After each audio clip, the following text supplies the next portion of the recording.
Welcome back to another video on JavaScript. और इस video में हम बात करने वाले हैं डेटा टाइप्स के बारे में। जावास्क्रिप्ट में किस किस टाइप के डेटा होते हैं और किस किस टाइप से हम उसमें डील करते हैं। इससे पिछली वाली वीडियो में हमने ऑपरेटर्स खत्म कर दिए थे और इस वीडियो में हम डेटा टाइप्स के बारे में इन डेप्थ नॉलेज लेंगे। तो इस वीडियो को एंड तक जरूर देखिएगा। तो चलिए शुरू करते हैं। तो सबसे पहले बात करते हैं व्हाट आज डेटा टाइप कि डेटा टाइप होते क्या है। बेसिकली डेटा टाइप कुछ नहीं, एक कैटेगरी है। एक कैटेगरी है डेटा की।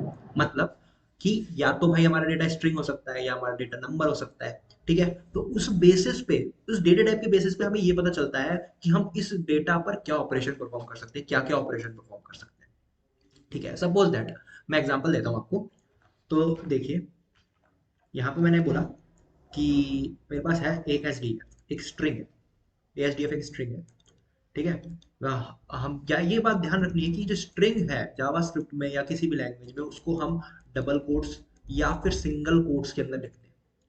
किसी भी स्ट्रिंग को किसी प्रोग्रामिंग लैंग्वेज में हम डबल कोट्स या फिर एज अ सिंगल कोट इस तरह से भी लिख सकते हैं। जावास्क्रिप्ट में हम इन दोनों सिंटेक्स का यूज करते हैं। ठीक है, तो चलो इसके बाद आगे देखते हैं क्या है। अगर मैंने बोला कि भाई मेरे पास एक स्ट्रिंग रखी है, कोई भी एक वर्ड रखा है। स्ट्रिंग मतलब ग्रुप ऑफ कैरेक्टर। स्ट्रिंग मतलब ग्रुप ऑफ कैरेक्टर। ठीक है। अब स्ट्रिंग मतलब होता है ग्रुप ऑफ कैरेक्टर, तो ये कैरेक्टर का ग्रुप है। अब कैरेक्टर का ग्रुप इस तरह का भी हो सकता है भाई कि भाई ऐसे ऐट बनाना था, ऐट एस डी एफ, ये भी हो सकता है। अगर कैरेक्टर के ग्रुप में ये भी हो सकता है, ए हैश एस डी, कुछ भी हो सकता है। स्पेस तक हो सकता है, अंडरस्कोर हो सकता है, अल्फाबेट हो सकता है, डॉलर हो सकता है। कैरेक्टर में कुछ भी आता है। कैरेक्टर में पूरा का पूरा ASCII के सारे कैरेक्टर, सारी की सारी जो टेबल है वो कैरेक्टर है जो कि हम देख सकते हैं। ठीक है, तो उन कैरेक्टर के कॉम्बिनेशन से जो चीज बनती है उसे हम कहते हैं क्या, एक स्ट्रिंग। अब देखो, स्ट्रिंग भी एक स्ट्रिंग है। स्ट्रिंग भी एक स्ट्रिंग है। बहुत फालतू मजाक है। स्ट्रिंग भी एक स्ट्रिंग है। ठीक।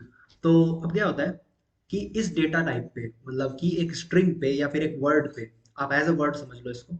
एक वर्ड पे हम क्या ऑपरेशन परफॉर्म कर सकते हैं। हम क्या कर सकते हैं, इसके पीछे ऐड कर सकते हैं भाई कुछ।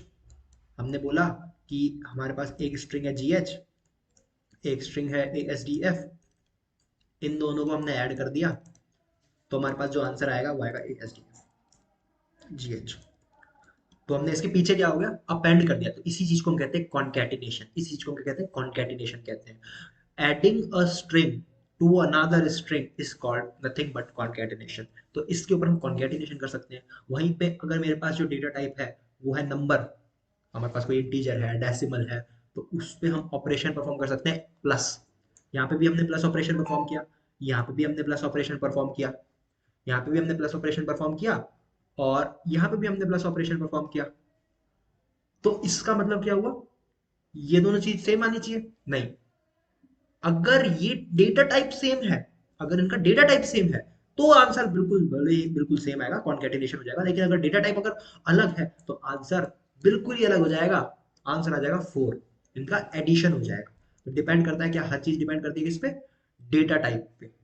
क्या हम ऑपरेशन परफॉर्म करने हैं, क्या डिपेंड करता है डेटा टाइप के। क्या उसका रिजल्ट आएगा वो डिपेंड करता है डेटा टाइप क्या है भाई, डेटा का। डेटा क्या है, डेटा टाइप क्या है डेटा का। ठीक है।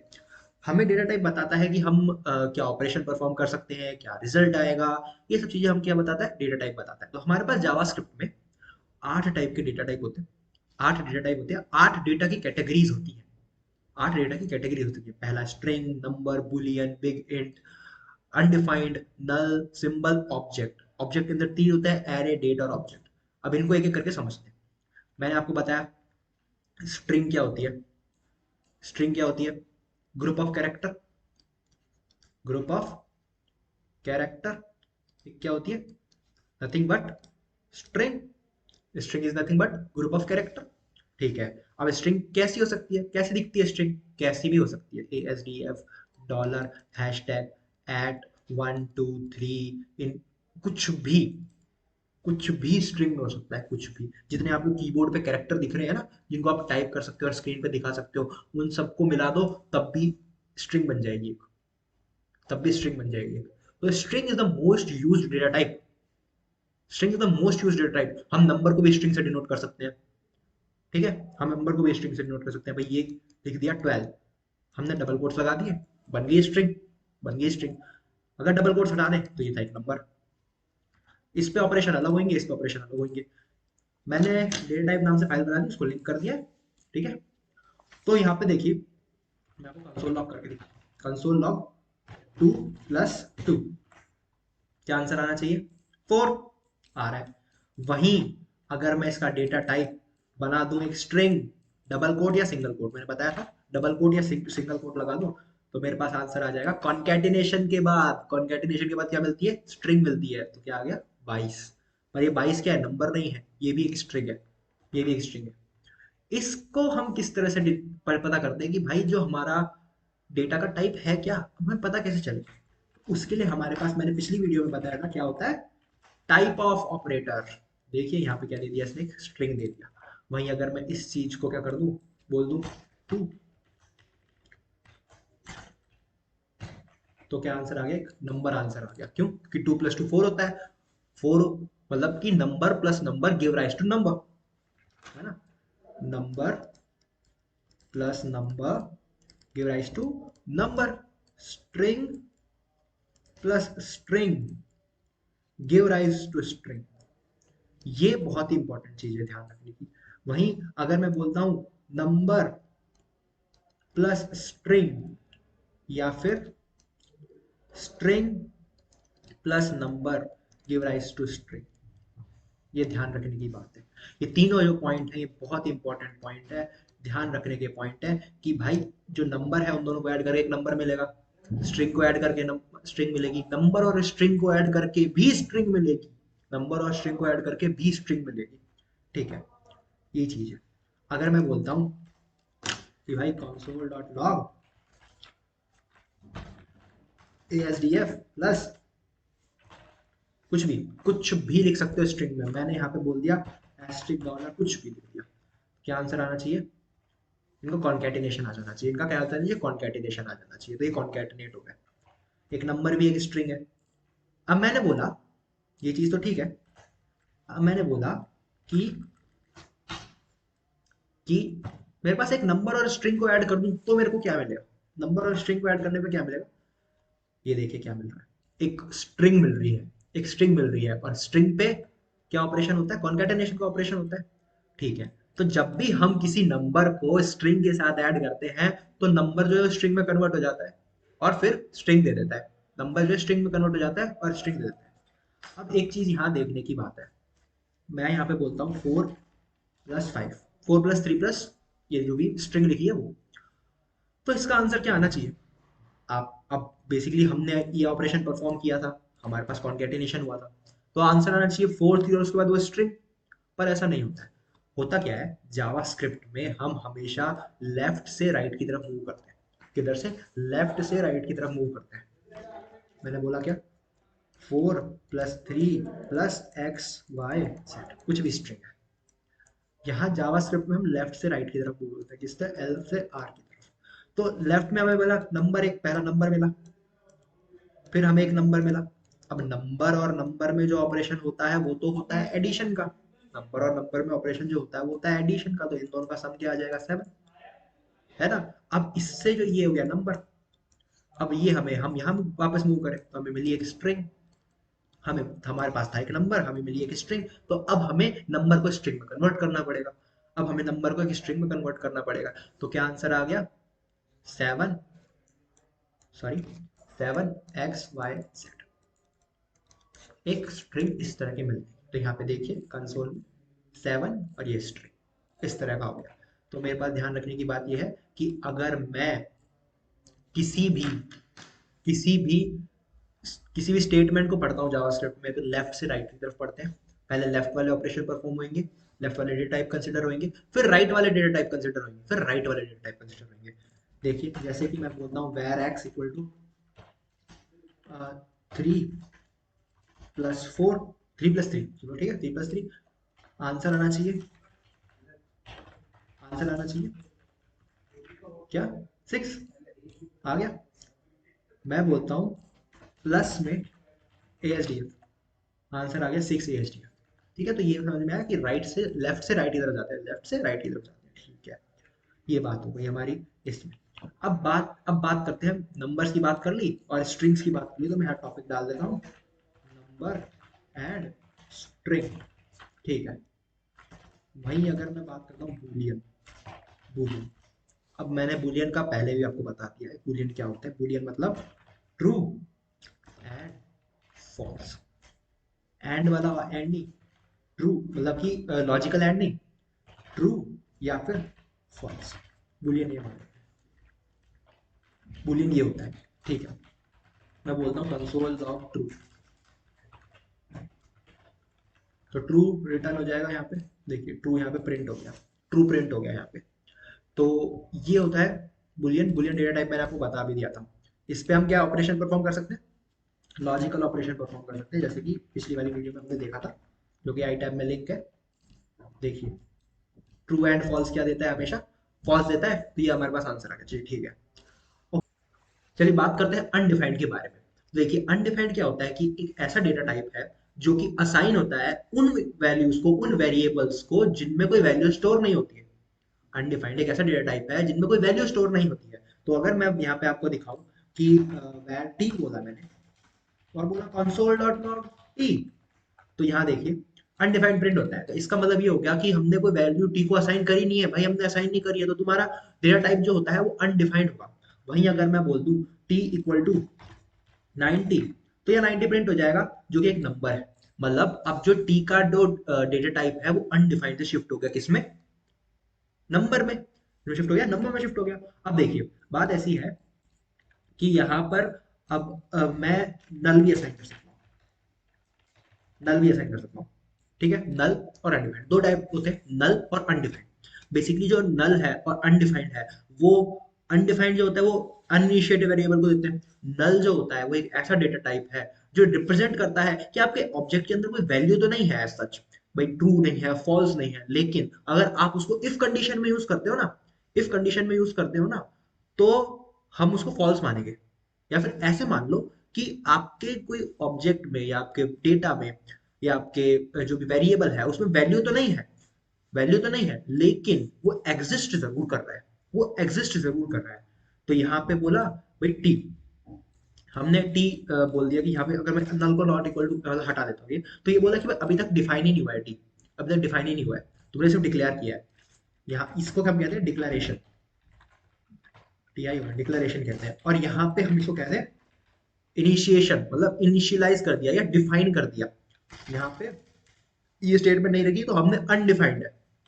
लेकिन अगर मैंने बोल दिया टी इक्वल टू नल, तो ये डिफाइन भी है, डिक्लेयर्ड भी है, पर कोई वैल्यू नहीं है इसके अंदर, कोई वैल्यू नहीं है इसके अंदर। ठीक है, तो इसका मतलब होगा ये नल डेटा टाइप है। क्या है, नल डेटा टाइप है। यहाँ पे देखिए नल डेटा टाइप है। अब ऐसा है कि नल किस लिए यूज आता है, चलो मैं आपको बताता हूँ। नल जो यूज होता है ये बताने के आता है कि भाई हमने डेटा टाइप को इनिशियलाइज भी कर दिया है, डिफाइन भी कर दिया है, डिक्लेयर भी कर दिया है, पर अभी उसके अंदर कोई वैल्यू नहीं है, बस ये चीज बता रहा है। और इसको तुम अगर कोई इफ कंडीशन में ये जाए, अगर कोई इफ कंडीशन में ये जाए, तो इसको तुम एज अ फॉल्स ट्रीट करना, एज फॉल्स ट्रीट करना। इफ कंडीशन के बारे में हमने अभी नहीं पढ़ा है, पर आप जान लीजिए जो इफ कंडीशन में होता है, यहाँ पे एक इफ होता है, यहाँ पे ब्रैकेट होते हैं, और ये होता है इफ ब्लॉक। ये जो पूरा मैंने लिखा है ये होता है इफ ब्लॉक। इन जो पैरेंथेसिस है, इन पैरेंथेसिस के अंदर मेरे पास क्या आती है, कंडीशन आती है। अब वो कंडीशन कैसी हो सकती है, वो कंडीशन होती है ट्रू या फॉल्स के बारे में। हमने कंडीशनल ऑपरेटर में ये चीज पढ़ी थी, हमने बोला वन इक्वल इक्वल टू, या फिर कह लो वन इक्वल इक्वल वन। क्या ये इक्वल है, ये कंडीशन, क्या ये चीज इक्वल है, ये क्या रिटर्न करेगा, ट्रू रिटर्न करेगा। तो अगर ये चीज, अगर ये वाली कंडीशन ट्रू होती है, तो इस वाले ब्लॉक को एग्जीक्यूट कर देना, ये हमारी इफ कंडीशन होती है। अगर ये जो मैंने स्टेटमेंट दी है ये ट्रू होती है, तो इस वाले ब्लॉक को एग्जीक्यूट कर देना और बोल देना कंसोल डॉट लॉग क्या T, console log T, T को लॉग करेगा। लेकिन अगर मैं बोलता हूँ वहीं टी दे दिया, मैंने बताया था ना भाई फॉल्स को हम किससे रिप्रेजेंट करते हैं, जीरो से रिप्रेजेंट करते हैं, जीरो के अलावा कोई भी नंबर हमेशा ट्रू होता है। तो मैंने बोला सिवाय नल के, मैंने बोला कि ये टी है, टी की वैल्यू मैंने नल दी। चलो मैं 90 पे आपको 80 पे एग्जीक्यूट करके दिखाता हूँ। तो 80 पे एग्जीक्यूट हो रही है ये कंडीशन, यहाँ पे कमेंट, 80 पे एग्जीक्यूट हो रही है कंडीशन, लेकिन मैंने वहीं अगर बोल दिया नल है, तो ये देखिए ये कंडीशन एग्जीक्यूट नहीं हुई। तो इसका मतलब फॉल्स ब्लॉक में नल को एज हम सॉरी इफ ब्लॉक में हम नल को एज फॉल्स ट्रीट करते हैं, इफ ब्लॉक में हम नल को एज फॉल्स ट्रीट करते हैं। तो ये बात क्लियर हो जानी चाहिए आपको। अनडिफाइंड किस लिए होता है? अनडिफाइंड होता है कि आपने अभी तक इसको डिक्लेयर कर दिया है पर डिफाइन नहीं करा है, कोई वैल्यू असाइन नहीं करी है। मेमोरी रिजर्व हो गई पर वैल्यू असाइन नहीं हुई। नल का मतलब होता है मेमोरी रिजर्व हो गई, वैल्यू असाइन हो गई, पर उसकी कोई एज पर्टिकुलर यूजफुल वैल्यू नहीं है, कुछ यूज नहीं कर सकते, इसलिए उसको एज फॉल्स ट्रीट करो इफ कंडीशन के अंदर। तो ये समझ में आ गया होगा आपको कि ये जो नल प्रॉपर्टी होती है ये बताती है कि हमने वेरिएबल डिक्लेयर कर दिया, डिफाइन कर दिया, और उसके अंदर अभी तक कोई यूजफुल वैल्यू नहीं है, नल वैल्यू है। और अनडिफाइंड का मतलब कि वेरिएबल डिक्लेयर हो चुका है पर डिफाइंड नहीं है, वैल्यू इनिशियलाइज नहीं करी है, कोई वैल्यू नहीं डाली है उसके अंदर। ठीक है, अगर हमने कोई वेरिएबल को एम्प्टी करना है, हम उसको अनडिफाइंड के बराबर कर सकते हैं। मान लो मैंने बोला 90, कंसोल लॉक कर देगा और बोला इक्वल टू अनडिफाइंड। अब बोला, अब इसका मतलब ये हो गया कि जो वेरिएबल टी था उसको पहले हमने 90 दिया, फिर उसके बाद उसको प्रिंट करवाया, तब तक वो प्रिंट हो रहा था, लेकिन फिर उसको हमने खाली कर दिया, अनडिफाइंड कर दिया। ठीक है, ये देखिए 90 प्रिंट हो गया और बोला console dot log type of T, तो टी का टाइप बता देगा, अनडिफाइंड टाइप है, अनडिफाइंड टाइप है। ठीक है, तो ये चीज आपको क्लियर हो जानी चाहिए कि अनडिफाइंड और नल में क्या अंतर होता है, अनडिफाइंड और नल में क्या अंतर होता है। तो अभी तक हमने पढ़ लिया स्ट्रिंग, नंबर, बुलियन, अनडिफाइंड, नल।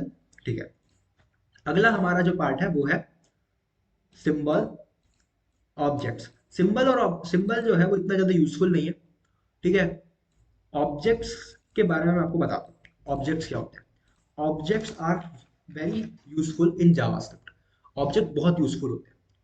ठीक है, ऑब्जेक्ट क्या करते हैं कि जैसे मान लीजिए मैंने var v ले लिया, ठीक है, और मैंने बोला कर्ली ब्रेसेस से हम रिप्रेजेंट करते हैं ऑब्जेक्ट। ऑब्जेक्ट की कुछ प्रॉपर्टीज होती है, जैसे मान लो फर्स्ट नेम, इस तरह से ये ऑब्जेक्ट का सिंटेक्स होता है, और लास्ट नेम,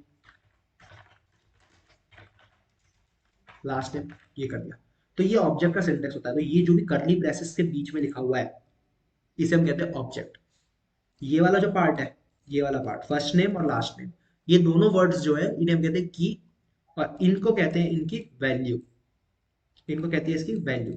अगर मैं बोलता हूँ console dot log v dot first name, तो ये प्रिंट करेगा कि भाई v मेरा ऑब्जेक्ट है, एक डेटा है।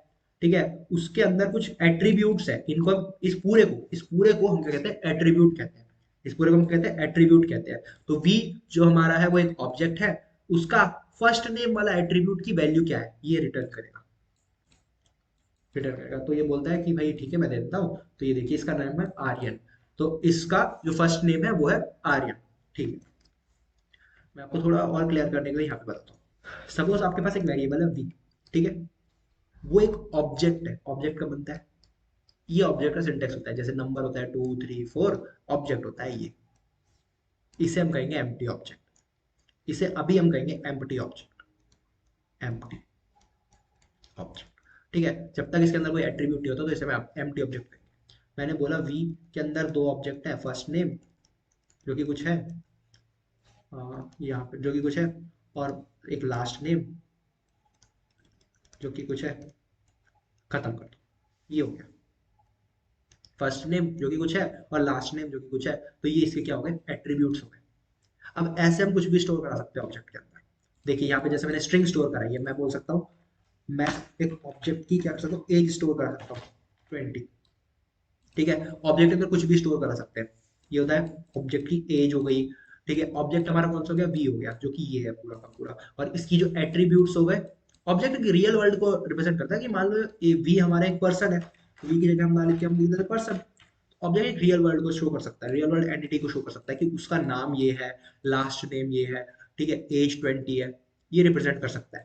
ठीक, ऑब्जेक्ट के अंदर की वैल्यूज होती है जो कि उसके एट्रीब्यूट को रिप्रेजेंट करती है, पूरा ये एक एट्रीब्यूट है। ठीक है, इसके एट्रीब्यूट की जो की है वो है फर्स्ट नेम, और इसके वैल्यू की है आर्यन। ठीक है, तो इसका डेटा टाइप क्या है, स्ट्रिंग है। यहाँ पे हम कोई और भी डेटा टाइप दे सकते हैं, जैसे कि मैं बोल देता हूँ एड्रेस। एड्रेस एक ऑब्जेक्ट हो गया, एड्रेस एक ऑब्जेक्ट हो गया, मतलब ऑब्जेक्ट के अंदर ऑब्जेक्ट बना दिया आपने। एड्रेस एक ऑब्जेक्ट हो गया, जिसके अंदर हम क्या बोल सकते हैं, भाई स्टेट बोल दो, स्टेट राजस्थान। राजस्थान से। तो एड्रेस, ऑब्जेक्ट का जो एड्रेस है उसकी स्टेट क्या है, वो है राजस्थान। मतलब ऑब्जेक्ट के अंदर भी एक ऑब्जेक्ट क्रिएट हो गया, तो ये पूरा क्या होता है, ऑब्जेक्ट होता है। Objects are nothing but real world entities, ये आप मान के चलिए। बाकी हम ऑब्जेक्ट के बारे में आगे आने वाली वीडियो में बहुत क्लैरिटी के साथ पढ़ेंगे और बहुत डिटेल में पढ़ेंगे, किस तरह से ऑब्जेक्ट को रिप्रेजेंट करते हैं, कैसे उसकी वैल्यू और एट्रीब्यूट्स को हम चेंज कर सकते हैं और सेट कर सकते हैं। साथ ही साथ हम उसके एक्सेस किस तरह से कर सकते हैं, एक्सेस किस तरह से कर सकते हैं। तो ये होता है जावास्क्रिप्ट में ऑब्जेक्ट्स के बारे में। ठीक है, तो वीडियो काफी लंबी हो गई है, तो हम इसको अगली वीडियो में कवर करेंगे, जिसमें हम और पढ़ने वाले हैं ऑब्जेक्ट्स के बारे में। फंक्शंस के बारे में इससे अगली वीडियो में पढ़ेंगे। पर इससे जो नेक्स्ट वाली वीडियो आने वाली है उसमें हम पढ़ेंगे ऑब्जेक्ट्स के बारे में। तो चलिए इस वीडियो को इतना ही रखते हैं। तब तक के लिए आप और इनको डिटेल में पढ़ने की कोशिश करिए, इनके साथ थोड़ा सा ट्राई करिए। तब तक के लिए take care and bye bye.